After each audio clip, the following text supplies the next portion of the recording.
So good afternoon everyone. थोड़ा Sunday का जो सेशन होता है उसकी टाइमिंग थोड़ा सा डिफरेंट होती है, थोड़ा टाइम फ्लेक्सिबल रहता है। तो जनरली मंडे टू सैटरडे जो हमारा सेशन है वो 9 सवा 9 तक आपका आ जाता है। आज के जो हम लोग टॉपिक्स डिस्कस करेंगे, क्योंकि स्पेशल इशू आपका पब्लिश होता है रिलेटिंग विद काफ़ी सारे टॉपिक्स हैं जिससे रिलेटेड काफ़ी जो स्पेशल इश्यूज़ हैं वो पब्लिश होते हैं। ज्योग्राफी, एनवायरनमेंट, साइंस से रिलेटेड आपके स्पेशल इश्यूज आते हैं। So will discuss about this bright star, then we will discuss about the chinstrap penguin, M dwarf star के बारे में, MTOR-C1 क्या है, bacillus Calmette Guerin health and COP28। इस पर मैंने आपको मेंस का प्रश्न भी जो है वो दे रखा है। I have given you mains question also. तो यहाँ पे ब्राइट स्टार है, चिन ट्रैप पेंगुइन है, ठीक है, साइंस का टॉपिक है। This is also environment topic, this is also science topic, this is also science topic, and then you have this thing that is health and COP28। तो ये health और COP28 की अगर बात की जाए सो एक अच्छा टॉपिक फ्रेम होता है। इफ़ यू टॉक अबाउट एक अच्छा जो टॉपिक है वो फ्रेम होता है, and there is a very high possibility कि इसमें जो है प्रश्न है वो आपके लिए फ्रेम हो सकता है, ठीक है। So let's discuss. Saurabh Pandey CSE app जरूर से आप लोग डाउनलोड करें अगर सिविल सर्विस एग्जाम की तैयारी कर रहे हैं। एग्रीकल्चर ऑप्शनल आपका लागू है, चल रहा है, तो इसका हिस्सा आप जरूर से बने। आज ये प्राइस आज अभी इससे 30% ऑफ है, कोड अपने आप अप्लाई हो जाएगा। और ये SP UPSC करके कोड भी आप यूज़ कर सकते हैं अगर नहीं अप्लाई हो तो इसमें आज 7th टेस्ट है संडे का, और सौरभ पांडे CSE ऐप के अंदर ही है। तो आपका आज 7th टेस्ट है, 6 हो चुके हैं। रात को संडे को 9 बजे होता है टेस्ट, तो 50 क्वेश्चन है टोटल। प्रैक्टिस करो, फिर PDF आपको मिल जाएगा। PDF में मैं काम कर रहा हूँ, थोड़ा उस टाइप को स्ट्रक्चर्ड वे में उसको प्रिपेयर करना पड़ता है, जिससे कि आपको उसको डाउनलोड करके बाद में बढ़िया अच्छे तरीके से रिवाइज कर सको। डिटेल्ड एक्सप्लेनेशन होता है, सब कुछ होता है, तो ये आसानी रहेगी। 5M सीरीज़ की PDF भी आपको उसमें मिल जाएगी। आई होप आप लोगों ने ARC रिपोर्ट्स कंप्लीट कर ली होंगी आपकी, जिन्होंने नहीं की है प्लीज़ इस कोर्स का हिस्सा बने सौरभ पांडे CSE ऐप के अंदर, जिसमें हमने ethics and governance, report on terrorism, social capital और report on state administration, GS paper 2, terrorism GS paper 3, ethics in governance GS paper 4, इनके लिए रिपोर्ट्स करना बहुत बहुत ज़रूरी है। इसका ज़्यादा प्राइस भी नहीं है, आप लोग इसका हिस्सा बने और अपना पूरा कर लें। चलो शुरू करते हैं। पहला टॉपिक है that is the 6 exoplanets found orbiting nearby bright star. So this is the topic, और यहाँ पे they are talking about the exoplanets, जो एक्सोप्लैनेट्स हैं इस पर है। तो यहाँ पे एक चीज़ आप समझो, when they are using the term called as exoplanet, if they are using the term called as exoplanet, तो ये टर्म का क्या मतलब होता है? इट मीन्स, देखो, when you are using the term exoplanet, it simply says और it simply means कि देखो यहाँ पे मान लो कोई भी फॉर एग्जांपल कोई भी जो प्लैनेट है जो कि हमारे सोलर सिस्टम के बियॉन्ड है and it is similar to Earth, ठीक है। तो यहाँ पे एक टर्म अगर बताते हैं, like let's discuss that we called as Goldilocks zone. मैं थोड़ा एक्सप्लेन कर देता हूँ आपको। सो गोल्डी लॉक जोन एक टर्म यूज़ होता है। सपोज करो ये आपका सूरज है और ये आपका अर्थ है, ओके। सो मान लो कोई भी अगर स्टार होता है, सपोज कोई और स्टार है, तो एक हैबिटेबल जोन होता है, सब है ना। हैबिटेबल जोन का मतलब हुआ कि कितने डिस्टेंस में सूरज के कितने डिस्टेंस, बहुत दूर भी नहीं बहुत पास भी नहीं। बहुत दूर होगा तो ठंड के कारण, और बहुत पास होगा तो बहुत ज़्यादा टेम्परेचर की वजह से लाइफ सस्टेन नहीं कर सकती है। तो ऐसा जो हैबिटेबल जोन है, हैबिटेबल जो जोन है, ऐसा जो हैबिटेबल जोन है इस प्रकार की जिसमें लाइफ कैन सस्टेन, जिसमें जो है लाइफ कैन सस्टेन, उस जोन को हम जो टर्म यूज़ करते हैं that is Goldilocks zone, ठीक है। We use this term called as Goldilocks zone. इसी के लिए हम एक शब्द भी यूज़ करते हैं that is Goldilocks zone. So ये जो गोल्डी लॉक जोन है, when you talk about this Goldilocks zone, तो इस जोन के अंदर बहुत सारे डिफरेंट पॉसिबिलिटी रहती है प्लैनेट्स की, और एक्सो प्लैनेट्स को स्टडी किया जाता है। When you are using the term exoplanet, it means ऐसे प्लैनेट्स जो हमारे सोलर सिस्टम का हिस्सा नहीं है, और हमारे सोलर सिस्टम का, they are not part of our solar system, ठीक है। They are not part of our solar system का, ये हमारे जो है ये हिस्सा नहीं है, ठीक है, ध्यान में रखना। नेक्स्ट यहाँ पे देखा जाए तो 6 एक्सो प्लैनेट्स हैं एक स्टार के पास, दैट इज SD 10067। तो SD 10067 अगर आपसे पूछे रिसेंटली ये न्यूज़ में था तो किससे रिलेटेड है, तो ये एक स्टार है, और ये स्टार किसमें प्रेजेंट है, एक कॉमा बैरन-नाइसस कॉन्स्टलेशन। कॉन्स्टलेशन का मतलब तो ग्रुप ऑफ स्टार्स। सो यहाँ पे first you have to understand that is SD 1100067। ये क्या है, एक ब्राइट स्टार है, this is a bright star, and this bright star is present in a constellation, it means it is present in a जहाँ पे group of stars present है, जिसमें हम कॉन्स्टिलेशन शब्द इस्तेमाल करते हैं, we use the term constellation. और यहाँ पे उस the name of that constellation is Coma, that is Berenices, ये शब्द हम यूज़ करते हैं। तो इसी कॉन्स्टिलेशन के अंदर एक ब्राइट स्टार प्रेजेंट है जिसे हम SD110067, इस ब्राइट स्टार का आपका नाम है, ध्यान रखना। और यहाँ पे अगर देखा जाए, this planet have a radii, Earth और सन नेपच्यून के बीच में। अब देखो थोड़ा सा ये टर्म याद रखना कि जैसे ये लोग बार बार ये करेंगे अर्थ और नेपच्यून के बीच में इसका रेडियाई है, मतलब रेडियाई का मतलब होता है जैसे कोई भी ये गोल चीज़ होती है उसमें रेडियस जो होता है उसे रेडियाई बोलते हैं। जैसे ये रेडियस हो गया, पूरा मिला दोगे तो डायमीटर हो जाता है। तो एक्सोप्लैनेट में कई चीज़ें होती हैं, जैसे जो शब्द आप याद रखो एक्सोप्लैनेट पे, एक होता है टेरेस्ट्रियल शब्द यूज़ होता है, इसका मतलब होता है अर्थ के साथ, अर्थ के बराबर या फिर उससे थोड़ा छोटा, जिसमें रॉक्स और मेटल्स प्रेजेंट होते हैं, एंड इसमें कुछ जो है ओशियन या एटमॉस्फेयर प्रेजेंट हो सकता है, तो इनको हम टेरेस्ट्रियल शब्द मेंशन बोलते हैं। एक होता है नेपच्यून लाइक, नेपच्यून लाइन का मतलब होता है similar in size to our Neptune and Uranus. जैसे हमारा like we have our own Neptune, और मतलब जो साइज़ है नेपच्यून और यूरेनस उसके बराबर होता है, इसमें हाइड्रोजन या हीलियम एटमॉस्फेयर में प्रेजेंट होता है।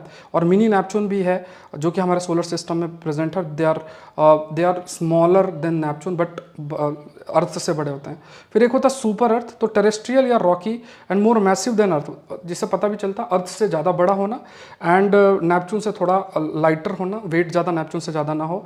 सो ये आपका इनमें एटमॉस्फेयर हो भी सकता है, नहीं भी हो सकता है, तो इन्हें सुपर अर्थ बोलते हैं। और एक होता है गैस जाइंट, ये सैटर्न और जुपिटर के लगभग साइज़ के बराबर होते हैं या उससे बड़े आपके होते हैं। इसमें it also include hot Jupiters and close orbit around their star, मतलब जो जिस भी स्टार के पास होंगे उससे ज़्यादा दूर नहीं होंगे, closer to that star present होंगे। देखो ये बहुत इंटरेस्टिंग चीज़ है, आपने शायद इस चीज़ को पढ़ा भी नहीं होगा कि when you are using the exoplanet term there are certain related terms भी इससे होते हैं, चाहे वो टेरेस्ट्रियल हो, नेपच्यून लाइक हो, सुपर अर्थ हो या गैस जाइंट हो। तो ये शब्द आपको याद रखना। प्लैनेट जिनकी radii between earth and Neptune है, इन्हें हम सब नेपच्यून शब्द भी इस्तेमाल करते हैं। अब देखो ये थोड़ा इंटरेस्टिंग चीज़ हो जाती है और यहीं से प्रश्न बन भी सकता है प्रीलिम्स का। और जो मैंने आपको टेबल बताई, मतलब ये डायग्राम के माध्यम से हमने इसी चीज़ को बोला कि अलग अलग एक्सो प्लैनेट्स हैं, तो उन एक्सो प्लैनेट्स की अलग अलग किस प्रकार से जो है नाम हो सकते हैं या किस प्रकार का एक्सोप्लैनेट आपका प्रेजेंट है। सो यहाँ पे देखना है, यहाँ पे अगर देखा जाए SD110067 ये एक ब्राइट स्टार है जो कि कोमा बैरनेसिस कॉन्स्टलेशन में प्रेजेंट है, जो कि विजिबल है फ्रॉम अर्थ के नदर्न हेमिस्फीयर से। जो नदर्न हेमिस्फीयर है मतलब जो हमारा नदर्न पार्ट है अर्थ का, वहाँ से ये विजिबल है। तो हमें क्या सीखना है इसमें, इस टॉपिक में हमने क्या सीखा, देखो इसमें कोई मेंस का प्रश्न नहीं पूछा जाएगा। इसमें आपको एक चीज़ जाना है, दैट इज एक्सोप्लैनेट और उसके टाइप। दूसरा चीज़ आपको जाना है कि रिसेंटली SD110067 न्यूज़ में था तो क्या है। तीसरा चीज़ आपको जानना है दैट इज कोमा बैरनेसिस कॉन्स्टलेशन है, वो बेसिकली क्या है, जिसमें बहुत सारे जो स्टार्स हैं वो आपके प्रेजेंट है। तो you have SD110067, you have Coma Berenices करके जो है वो प्रेजेंट है। अब यहाँ पे कहा यह गया कि जो SD110067 है, इसको ऑब्जर्व किया गया नासा के ट्रांजिटिंग एक्सोप्लैनेट सर्वे सैटेलाइट से 2020-22 के अंदर इसको ऑब्जर्व भी आपका किया गया। एंड विथ एडिशनल ऑब्जर्वेशन एक दूसरे चियोपस करके है, कैरेक्टराइजिंग एक्सोप्लैनेट सैटेलाइट करके है, तो उसके माध्यम से इसको ऑब्जर्व किया गया। सो SD110067, और यहाँ पे आप देखोगे दैट इज टेस्ट से इसको ऑब्जर्व किया गया।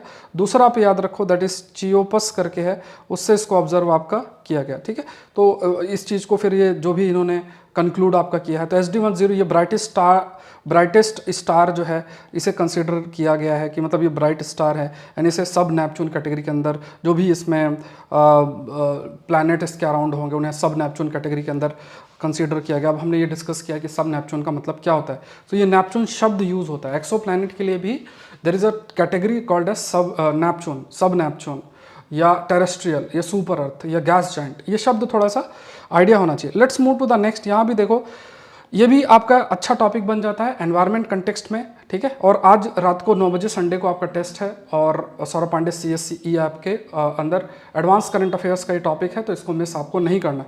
सो चिन trap penguin sleep thousands of times per day, ये एक टर्म है। तो ये चिन ट्रैप पेंगुइन अगर आप देखोगे, this is chin trap penguin. ठीक है, this is chin trap penguin, ये चिन ट्रैप पेंगुइन, ये शब्द आप याद रखें।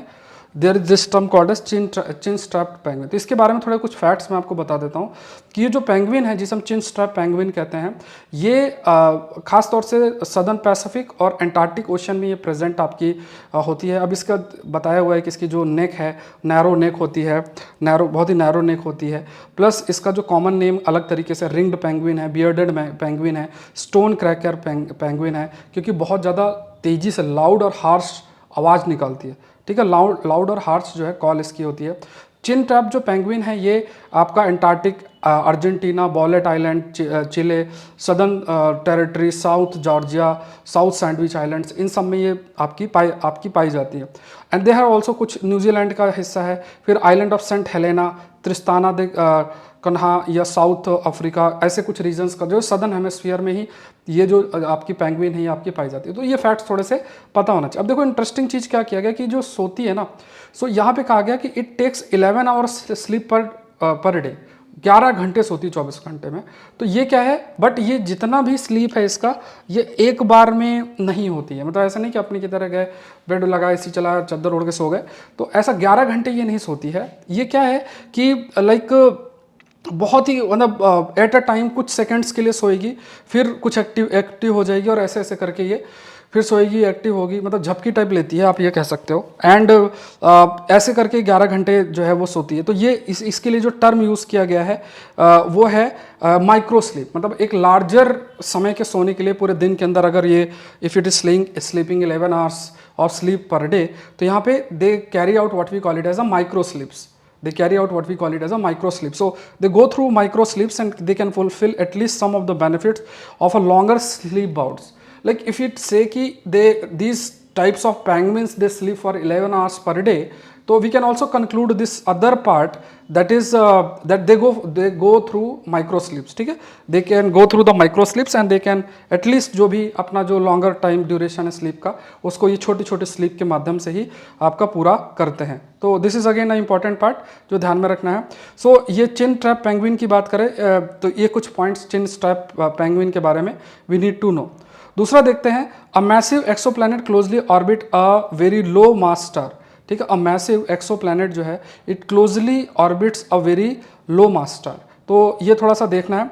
सो यहाँ पे अगेन एक्सोप्लैनेट क्या होता है वी हैव ऑलरेडी डिस्कस्ड. तो एक अभी discovery of a mass Neptune mass exoplanet जो कि एक स्टार के चक्कर लगा रहा है LHS 3154. ये एक स्टार है, डॉर्फ स्टार मतलब छोटी स्टार होती हैं, इनकी भी कई कैटेगरी होती हैं स्टार की. तो ये LHS 3154 जो है ये बेसिकली क्या है, it is also a star जिसके चक्कर जो है कुछ जो प्लैनेट्स हैं वो कुछ एक्सो प्लैनेट्स लगा रहे हैं. वो एक आपका नेपच्यून की तरह है, जो अभी हमने कैटेगरी ऑफ एक्सो प्लैनेट भी अभी थोड़ी देर पहले डिस्कस किया था. तो जो नेपच्यून है उसकी तरीके से ये प्लैनेट्स आपके हैं जो नेपच्यून के साइज और मास की अगर बात करें. अब इसका जो मास है एटलीस्ट 30 टाइम्स है अर्थ के. एंड ये कई ऐसे जो एक्सो प्लैनेट्स हैं और ये क्या है tightly orbits a star 9 times less massive than the sun. तो जो स्टार है वी कैन से वो जो ये स्टार है दैट इज LHS जो ये स्टार है इसका जो मास है that is 9 times less mass than sun. मतलब सन का जो मास है दैट इज मच हायर, सूरज का जो मास है that is much higher than that this star. तो यहाँ पे आपको याद रखना है कि जो मास प्लैनेट का है अर्थ से ज़्यादा है और सूरज का के मास से 9 गुना उस स्टार का मास ज़्यादा. अगर सूरज से कम मास है इट मीन्स व्हाट कि उसकी जो एनर्जी रिलीज है, जो लाइट है सब कुछ जो एनर्जी रिलीज है that will also be less.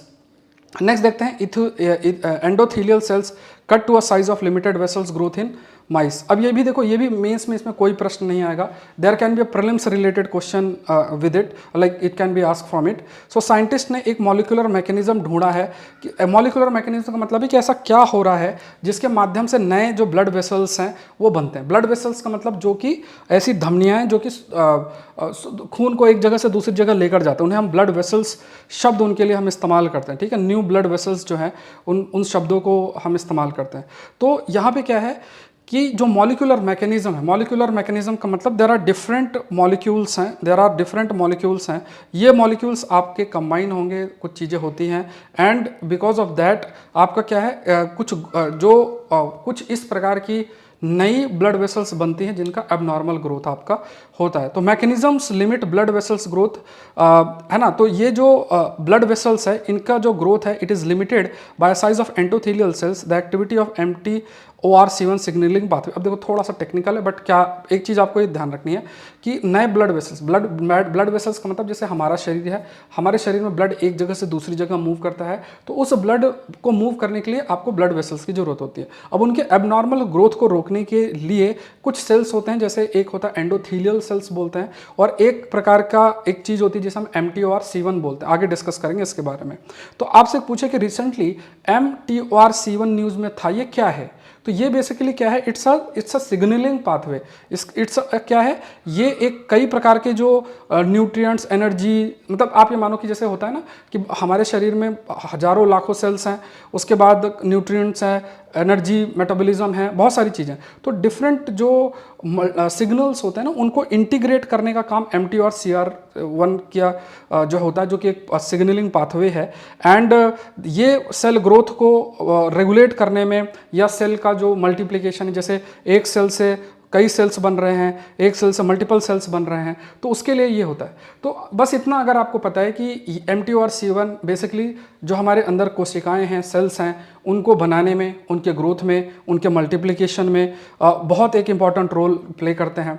And they promote cell growth also. तो इसे हम क्या कहते हैं, दैट इज MTORC1 शब्द इसके लिए इस्तेमाल जो है, we use this term called as MTORC1। अब इसी में अगर आप नीचे जाओगे तो एक टर्म मेंशन्ड है, दैट इज एंजियोजेनेसिस शब्द मेंशन है। नए ब्लड वेसल्स जो बनते हैं, जो प्रोसेस होता है, उसके लिए शब्द यूज होता है, दैट इज एंजियोजेनेसिस शब्द जो है इस्तेमाल किया जाता है। So it's very important during tissue development to restore blood flow to tissue that have been injured or are starved of oxygen. तो यहाँ पे आपको याद रखना है, when you are using this term called as angiogenesis शब्द जब आप मेंशन करते हैं, so it means what, it is the development of new blood vessels. नए जो ब्लड वेसल्स हैं उनके डेवलपमेंट से related, it is related with new blood vessels, ठीक है, development of new blood vessels. And basically अगर देखा जाए तो जब भी, जैसे मान लो अगर नए ब्लड वेसल्स है, they have a very important role blood के फ्लो के लिए, इट्स वेरी इंपॉर्टेंट। ब्लड के फ्लो एक जगह से दूसरी जगह के लिए you have a blood vessels, so blood vessels आपके बनते हैं, और इन ब्लड वेसल्स के ग्रोथ के लिए भी you have these signalling pathway जिसे हम MTORC1 बोलते हैं। थोड़ा सा टेक्निकल है, बट थोड़ा सा अगर आइडिया रहेगा तो आप अपने आंसर तक रीच कर लोगे। यहाँ पे नेक्स्ट टॉपिक साइंस का ही बनता है, BCG रीवैक्सीनेशन शब्द है। अब इसमें हम ज़्यादा उसमें नहीं जाएंगे, लेकिन आपको BCG के बारे में जानना है। BCG का फुल फॉर्म क्या है, दैट इज बैसिलस कैलमेटाग्यूरिन करके है, और ये लाइव एट्यूनेटेड वैक्सीन है। अब ये मैंने थोड़ा सा आपको कई बार बताया है कि जो वैक्सीन होती है लाइव एट्यूनेटेड का मतलब होता है कि जो भी वो बैक्टीरिया है, जैसे यहाँ पे माइकोबैक्टीरियम बोविस करके है, जो एक प्रकार का जो माइकोबैक्टीरियम ट्यूबरकुलाई भी एक शब्द बैक्टीरिया जो कि रिस्पॉन्सिबल है TB के लिए, तो जो भी वो बैक्टीरिया इस्तेमाल किया जाता है, it is not used in a killed form, ठीक है। तो अगर किल्ड फॉर्म में हो तो इनएक्टिवेटेड वैक्सीन हो जाएगी। यहाँ पे क्या, जो वैक्सीन है उसको थोड़ा सा उसकी पावर को रिड्यूस करके, मतलब जो वायरस है उसकी पावर को थोड़ा रिड्यूस करके, और लाइव फॉर्म में वायरस को इस्तेमाल किया जाता है। और जब आप वैक्सीन लोगे तो आपका शरीर जो है उसके प्रति एंटीबॉडीज डेवलप कर लेगा, and we will be able to save ourselves from any of these infection. So ये पहली बार कैलमेटाग्यूरिन जो है वैक्सीन है उसकी वजह से डेवलप हुआ था, पहली बार एडमिनिस्टर्ड हुआ था ह्यूमन बींग के अंदर 1991 में। और BCG is the only vaccine against tuberculosis, और ये मोड वाइड एडमिनिस्टर्ड है, और ये न्यू बॉर्न इम्यूनाइजेशन शेड्यूल, मतलब जब हम टीकाकरण करते हैं तो BCG वैक्सीन हमेशा से इसमें इंक्लूड भी मतलब BCG वैक्सीन बेसिकली इसमें इम्यूनाइजेशन में इंक्लूड भी होती है। अब इसमें एक इंटरेस्टिंग चीज़ क्या है कि नॉन ट्यूबरकुलोसिस माइकोबैक्टीरियल जो इन्फेक्शन है, मतलब यहाँ पे आप समझो कि जैसे अगर आप इस वैक्सीन को लेते हो तो ये वैक्सीन का एक इंटरेस्टिंग रोल क्या है कि कई दूसरी जो बीमारी जैसे ब्यूरोलिक अल्सर या लेप्रोसी जैसी जो बीमारी जो कि बैक्टीरिया की वजह से ही होती हैं, इनसे भी प्रोटेक्शन ऑफर हो जाता है। तो ऑल दो इसमें आप जो BCG वैक्सीन है यू आर यूजिंग, और इसमें आप जो माइकोबैक्टीरियम ट्यूबरकुलाई और इस सब चीज़ों को आप यूज़ कर रहे हो, but under this context also just try to understand कि यहाँ पे जो ऑफर किया, मतलब प्रोटेक्शन जो BCG का होता है, ये आपका नॉन ट्यूबरकुलर माइकोबैक्टीरियल जो इन्फेक्शंस है, लेप्रोसी या बुरोली जो अल्सर है, उसके प्रति भी आपका जो आपको प्रोटेक्शन है वो प्रोटेक्शन आपका ऑफर किया जाता है। तो ये थोड़े से कुछ पॉइंट्स आपको ध्यान में रखना है। नेक्स्ट देखते हैं, vice COP28 summit focusing on health. देखो अब COP28 समिट के अंदर कई चीज़ें आ रही हैं। आज एक नई चीज़ आ गई, और हेल्थ के ऊपर मैंने ऑलरेडी क्लाइमेट चेंज और हेल्थ को कनेक्ट करके एक टॉपिक हमने ऑलरेडी डिस्कस कर रखा, और मेंस का भी प्रश्न मैंने आपको दे रखा है उसमें। तो यहाँ पे एक इंटरेस्टिंग चीज़ जो है, why is COP28 summit focusing on health, ये टर्म मेंशन्ड है। अब हेल्थ से रिलेटेड कुछ बातें इसमें हाईलाइट की गई हैं, और ये टॉपिक आपका क्या है, climate change and health. Very interesting topic. Climate change और हेल्थ जो है ये एक अच्छा टॉपिक है, and it can B framed. ये कुछ टॉपिक आपके लिए फ्रेम हो सकता है। एक बार बताना वॉइस में कोई दिक्कत तो नहीं है। तो ये जो है that is climate change and health का एक टॉपिक अच्छा फ्रेम होता है, और ये आपका GS पेपर 3 के अंदर टॉपिक जो है वो आपका फ्रेम हो जाता है यहाँ पे। सो यहाँ पे क्या है कि you have a ground breaking health day of COP28 की जो मीटिंग दुबई के अंदर हो रही है। अब यहाँ पे हाईलाइट किया गया कि कैसे ह्यूमन हेल्थ को मतलब ह्यूमन हेल्थ को किस तरीके से हम इम्प्रूव कर सकते हैं। क्लाइमेट चेंज की वजह से जो इम्पैक्ट ह्यूमन हेल्थ पर हो रहा है क्लाइमेट चेंज की वजह से जो इम्पैक्ट ह्यूमन हेल्थ पर हो रहा है, उस ह्यूमन हेल्थ को हम कैसे इम्प्रूव कर सकते हैं, मतलब क्लाइमेट चेंज का इम्पैक्ट हमारे हेल्थ पे बहुत अधिक ना हो। अब देखो हेल्थ की बात करें तो चाहे वो कई प्रकार के कम्युनिकेबल डिजीजेस हों, या लाइफस्टाइल डिजीजेस हों, या नॉन कम्युनिकेबल डिजीजेस हों, या मेंटल हेल्थ की बात करें, हर चीज़ जो है that is being impacted. So how public health can become resilient to climate change.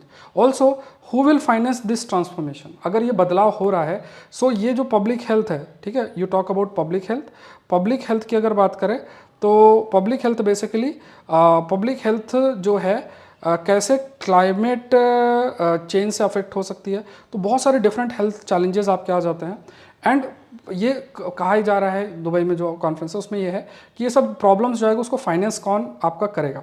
So India भी क्लाइमेट चेंज और पब्लिक हेल्थ पर जो इम्पैक्ट है उसको बार बार हाईलाइट भी कर रहा है, इसके फाइनेंस की भी बात कर रहा है। एंड यहाँ पे जो हेल्थ और क्लाइमेट चेंज का काफ़ी इम्पैक्ट है, कई बार चर्चा भी हो चुकी है। इवन यूनाइटेड नेशन जो फ्रेमवर्क कन्वेंशन है क्लाइमेट चेंज में, उस पर भी हेल्थ का इम्पैक्ट क्लाइमेट चेंज पे देखा है। कमेंट सेक्शन में 2-3 पॉइंट्स आप मुझे मेंशन कर देना, हमने ऑलरेडी इस पर चर्चा कर रखी है, बहुत बढ़िया चर्चा इसमें ऑलरेडी हमने कर रखी है। COP28 UAE declaration on climate change की अगर बात करें, जो यूएई का डिक्लेरेशन है, इसमें एमिशन को कैसे रिड्यूस करें, हेल्थ सेक्टर जो क्लाइमेट चेंज की वजह से उसको कैसे अडाप्ट जो है करना चाहिए, और क्लाइमेट पॉलिसी के साथ हेल्थ को कैसे इंक्लूड आपका करना चाहिए, और किस तरीके से हेल्थ को फाइनेंस किया जा सकता है, इंफ्रास्ट्रक्चर है जो भी इनको हमें फाइनेंस करने की भी ज़रूरत है। ऑल्दो यहाँ पे फॉसिल फ्यूल के बारे में ऐसा कुछ भी मेंशन्ड आपका नहीं है। आप खुद देखो फॉसिल फ्यूल के इस्तेमाल की वजह से पेट्रोल डीजल जो भी है, तो उसकी वजह से कितना ज़्यादा हेल्थ इंपैक्ट भी है, बट यूएई में उसमें मेंशन नहीं, क्योंकि उनकी कमाई भी इसी से फॉसिल फ्यूल को बेचने से ही काफ़ी अधिक हो रही है। ऑल्दो उन्होंने कहा कि ये ज़रूरी है कि स्टडी किया जाए, जिसमें कई चीज़ें जो स्टडी करने की है कि एनवायरनमेंट और क्लाइमेट फैक्टर्स और एंटीबाइक्रोबियल रेजिस्टेंस, इस चीज़ को स्टडी किया जाए कि क्या क्लाइमेट चेंज जो हो रहा है, एनवायरनमेंट में बदलाव हो रहा है, तो बहुत सारे जो माइक्रो ऑर्गेनिजम्स हैं, बहुत सारे जो बैक्टीरियाज हैं, क्या उन पर कोई असर पड़ रहा है क्या, कि वो दवाइयों के प्रति रेजिस्टेंट हो जाए। तो ऐसा कुछ कनेक्शन है क्या, इस पर स्टडी की बात की गई कि इट हैज़ बीन हाईलाइटेड कि चलो इसको थोड़ा सा देख लेते हैं।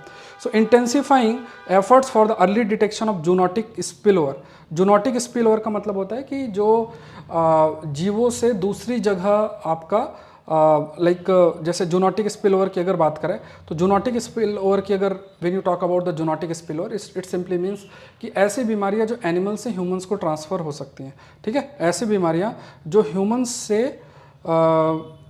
से एनिमल्स को ट्रांसफ़र हो सकती हैं, ठीक है, ह्यूमन से एनिमल्स को जो है वो ट्रांसफ़र हो सकती हैं, सॉरी उल्टा बोल दिया मैंने, एनिमल से ह्यूमंस को ट्रांसफ़र जो हो सकती है उन्हें हम जूनोटिक बोलते हैं। और जैसे बहुत सारे जीव हैं उनके माध्यम से अगर ह्यूमंस में ट्रांसमिशन हो रहा है तो हम जूनोटिक। तो अब देखो बहुत सारे ऐसे, जैसे मान लो बायोडाइवर्सिटी लॉस है, बैट का एग्जांपल ही ले लो, बायोडाइवर्सिटी लॉस की वजह से पेड़ और काट दिए सारे, तो वही जो बैट्स हैं ह्यूमंस के क्लोज रहने लग गए, और कई सारे वायरस बैक्टीरिया का ट्रांसमिशन आपका इंक्रीज हो जाता है। Also, it does not mention pollution related harms और आइडेंटिफाई फॉसिल फ्यूल। तो देखो ये जरूरी है ना, क्योंकि ये सब जो कोल ऑयल गैस है इनका जो इस्तेमाल है, इससे भी हेल्थ पे बहुत नुकसान होता है, बट इस चीज़ को आइडेंटिफाई नहीं किया। रीज़न ऑब्वियस है कि यूएई जैसे देश हैं तो वहीं पे हो रहा है, तो वो एजेंडा सेट करता है, तो उसको भी पता है कि अगर ये सब बात करेंगे तो फॉसिल फ्यूल से उसकी कमाई हो रही है तो कैसे चलेगा। तो ये थोड़ा सा है। And also we can say कि क्लाइमेट चेंज में फॉसिल फ्यूल का इस्तेमाल भी एक बड़ा फैक्टर है we can say climate change के लिए। तो वेदर पैटर्न में चेंज है, टेम्परेचर में चेंज अगर देखा जाए, फिर उसके बाद जो लाइफ साइकिल है कई प्रकार के, जैसे मान लो जो जो भी मच्छर हैं या जो भी डिजीज़ को कैरी करते हैं उन्हें हम वेक्टर कहते हैं, जो वायरस बैक्टीरिया को कैरी करते हैं। जैसे मच्छर एक वेक्टर है जो है ना, तो कई बीमारी कॉज करता है, कई वायरस को कैरी करता है। तो उसमें उनकी लाइफ साइकिल में क्या बदलाव हो रहा है क्लाइमेट चेंज की वजह से, क्योंकि उनकी लाइफ साइकिल में अगर बदलाव होता है तो फिर उनके द्वारा जो बीमारियाँ फैलाई जाती हैं उस पर भी चेंजेस देखने को आपको मिलेगा। सो इसमें थोड़ा सा फाइनेंस वाइनेंस करने की बात आपकी की गई है। फिर वार्मिंग क्लाइमेट की वजह से वी कैन से कि हेल्थ क्राइसिस बहुत सारी राइज होंगी और लगभग $24 बिलियन एनुअली इतना खर्चा बाय 2030 तक हो सकता है। 40% जो क्लाइमेट रिलेटेड पॉवर्टी है, गरीबी जो देखने को मिल रही है, that is also would be due to the direct health impact. ठीक है, so people's income, productivity and health cost ये आपकी इंक्रीज़ होगी। सो ये आप थोड़ा सा ध्यान रखें, चाहे लोगों की इनकम हो, प्रोडक्टिविटी हो या जो हेल्थ कॉस्ट है ये आपकी इंक्रीज़ होगी। और क्योंकि क्लाइमेट रिलेटेड जो गरीबी है, 40% जो क्लाइमेट रिलेटेड पॉवर्टी है, ये would be due to direct health impact. ठीक है, बहुत due to direct health, it will be due to direct health impact. ठीक है, मतलब बिकॉज क्लाइमेट चेंज की वजह से कई प्रकार के हेल्थ इश्यूज प्रॉब्लम्स जो हैं वो रहेंगे। ग्रीन क्लाइमेट फंड है, एशियन डेवलपमेंट बैंक है, global fund, rock failure foundation है, उन्होंने हाईलाइट किया कि they will contribute around $1 billion finance जो है क्लाइमेट और हेल्थ से रिलेटेड। 1 बिलियन जो सम है ये आपका लाइक करंट अगर देखा जाए उसमें एडिशन है तो थोड़ा हेल्पफुल तो आपका होगा। बट चर्चा इसी चीज़ के लिए हो रही है कि देर इज़ अ नीड, जो भी जैसे मान लो कई प्रकार से सैनिटेशन इश्यूज़ हैं, वाटर का use, food security, humanitarian crisis, बहुत सारे। एक छोटा सा एग्जांपल मैं आपको देता हूँ, जैसे एल नीनो इम्पैक्ट है। एल नीनो एक ऐसा, मतलब ये एल नीनो के बारे में हमने कई बार डिस्कस किया। एल नीनो होता है जिसमें जनरली कैरेबियन का जो रीजन है, अटाकामा डेजर्ट के अराउंड जो रीजन है, तो उसमें बारिश जनरली नहीं होती, बट एल नीनो के टाइम पे होती है। तो कई जगह पे जहाँ कभी बारिश नहीं होती है वहाँ बहुत ज़्यादा बारिश होने से वहाँ बहुत मच्छर होते हैं और उससे बहुत मलेरिया जैसे बीमारी से बहुत लोगों की डेथ होती है। तो ये क्या है, ये हेल्थ चैलेंजेस है क्लाइमेट के। तो फिर साफ सफाई, वाटर, सैनिटेशन, फूड सिक्योरिटी, ये सब है, सब एक दूसरे से जुड़े, हेल्थ से जुड़े हुए, direct indirect. Food security, nutrition अच्छा होगा तो आपका हेल्थ सही रहेगा। तो ये सब एक दूसरे से आपके जुड़े हैं।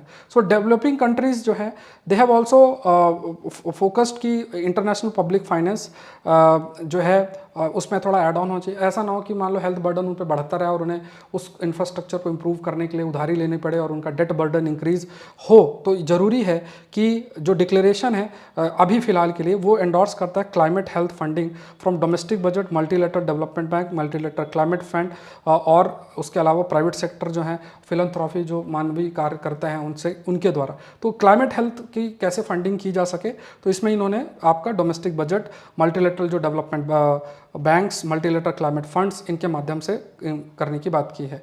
अब देखते हैं सौरभ पांडे, मतलब आप अगर सिविल सर्विस की तैयारी कर रहे हैं, सौरभ पांडे CSE ऐप को जरूर से डाउनलोड करें। अभी एग्रीकल्चर ऑप्शनल चल रहा है, बढ़िया तरीके से आप अभी भी पूरा कर सकते हो। आज आपका रात को 9 बजे टेस्ट है, दैट इज 50 टेस्ट हैं, जिसमें 7th टेस्ट आज संडे को 9 बजे शेड्यूल्ड है। प्लीज़ इसको फोकस करें। PDF प्रिपरेशन चल रही, PDF मैंने तीसरे या चौथे टेस्ट की डाल दी है, बढ़िया तरीके से डाउनलोड करके प्रिंट करके आप रिवाइज कर सकते हो या अपने लैपटॉप में रिवाइज कर सकते हो। और बहुत सारा कंटेंट इस सीरीज के अंदर आपको बढ़िया तरीके से मिलेगा।